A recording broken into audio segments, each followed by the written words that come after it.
Some people think that Wing Chun is about trapping the opponent's arms in a pretzel-like position and then chain punching him as many times as necessary to win the fight. That's not completely wrong in theory, but in reality though, the chances of being able to pull that off are very small, and here's why.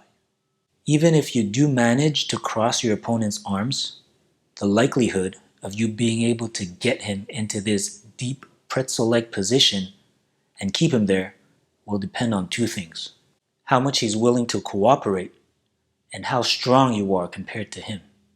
The problem is, in a real combat scenario, nobody's just going to stand there passively and let you manipulate their arms as you please.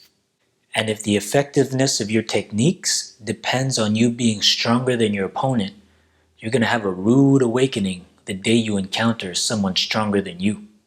You've all seen this in training.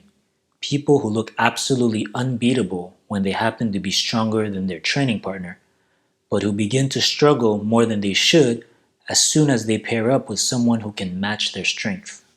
A second scenario in which trapping will not work is when the opponent refuses to keep holding on to your arms. Because one of the ways in which trapping can work well is when the opponent wants to keep holding on. But most fighters won't try to keep holding on to your arms if they have the option of striking or if they run the risk of being struck themselves. As soon as they feel like they're in danger of being hit, or as soon as they get hit once, they're just going to let go to defend or to strike. A third scenario in which trapping doesn't work or is less likely to work is if you're facing someone who stands with his shoulders bladed. And let's face it, most fighters today stand with their shoulders bladed. When a fighter stands like this, it means three things. One, that his backhand is too far for you to reach for safely. Two, he might be standing so bladed that it would be impossible to get his back arm to cross over or under his lead arm. And three, that he is unlikely to be able to parry a strike effectively with his backhand because it's collapsed, assuming you're both not wearing huge gloves. In essence, if the opponent's backhand is too far back, we can't trap it. But there's no need to trap it because he can't parry with it anyway.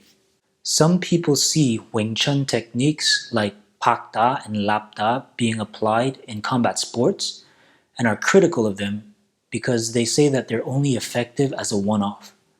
As in, you do it once and that's it. That's the entirety of the Wing Chun system.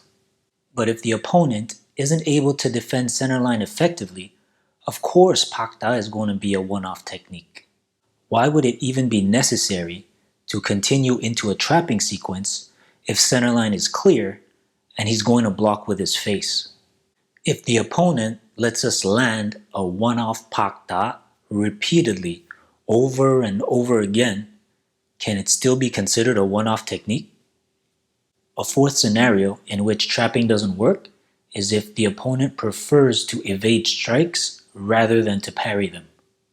If your opponent evades strikes more than he parries them, it's going to be very difficult to trap both hands because they'll be in constant motion from evading strikes. And if in addition to that, he's standing with his shoulders bladed and he isn't reaching forward with his backhand to parry strikes, it's going to be nearly impossible to trap his arms.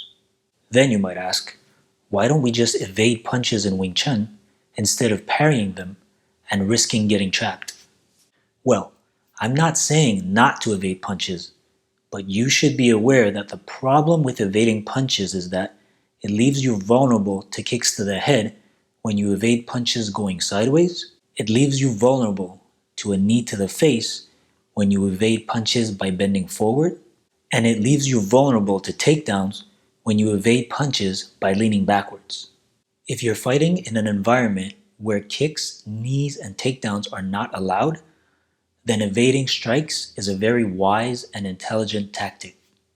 We just covered 4 scenarios in which Wing Chun trapping won't work. In the next video, we're going to discuss what to do when trapping isn't an option. If you liked this video, remember to give it a thumbs up, and until next time, train well, and thanks for watching.